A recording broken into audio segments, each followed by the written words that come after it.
మత విద్వేషాలు రాజకీయ గొడవలు సృష్టించేందుకు వైసీపీ నేతలు కుట్రలు చేస్తున్నారంటూ మండిపడ్డారు సీఎం చంద్రబాబు.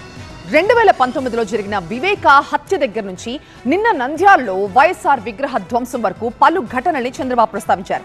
కాకినాడ జిల్లా తుని నియోజకవర్గంలోని చామవరంలో ఎన్టీఆర్ భరోసా పెన్షన్ల పంపిణీ సందర్భంగా సీఎం చంద్రబాబు ఈ వ్యాఖ్యలు చేశారు. నిన్న కూడా ఓటు చూశారు. నంద్యాల రాజశేఖర్ రెడ్డి విగ్రహం పైన దాడి చేసింది వీళ్ళ కార్యకర్త. దాన్ని సపోర్ట్ చేసిన నాయకుడు వీళ్ళ నాయకుడు. కడాన దాన్ని కూడా తెలుగుదేశం పార్టీని చెప్పబోతే అడ్డంగా పట్టుకున్నాం. 20 నిమిషాల్లో పట్టుకున్నాం. కడప నుంచి ఒక పాస్టర్ వెళ్తాడు. ఎక్కడికి? పాడేరుకి వెళ్ళి ఒక డ్రామా ఆడతాడు.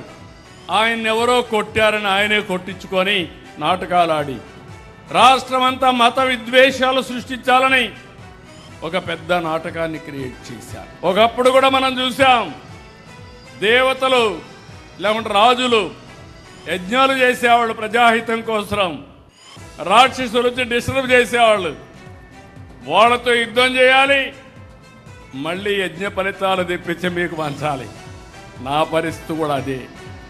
దుర్మార్గులతో యుద్ధం చేయాలి, ఇంకో పక్క మీకు సమీక్షం ఇవ్వాలి, ఉద్యోగాలు ఇవ్వాలి. ఇవన్నీ చేయాల్సిన అవసరం ఉంది.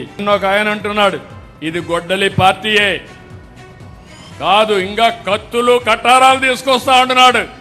ఇక్కడ ఉండేది సిబిఎన్, గుర్తుపెట్టుకోండి.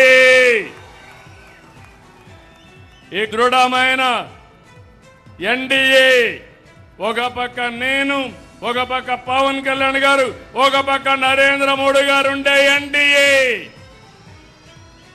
ఎవ్వడి ఆటలు తాగనీయం. ఆ విషయం గుర్తుపెట్టుకోవాలి. అంటే ఒక రాజకీయ పార్టీగా ఇవన్నీ ఉంటే మీరు కరెక్ట్ చేసుకోవాల్సిందే పోయి విచ్చలవిడిగా మీరు మాట్లాడితే మేము ఉపేక్షించాలని అడుగుతున్నా. ప్రజాహితం కోసం ఎట్టి పరిస్థితుల్లో ఇలాంటి చేయకుండా చేసే బాధ్యత నేను తీసుకుంటాం.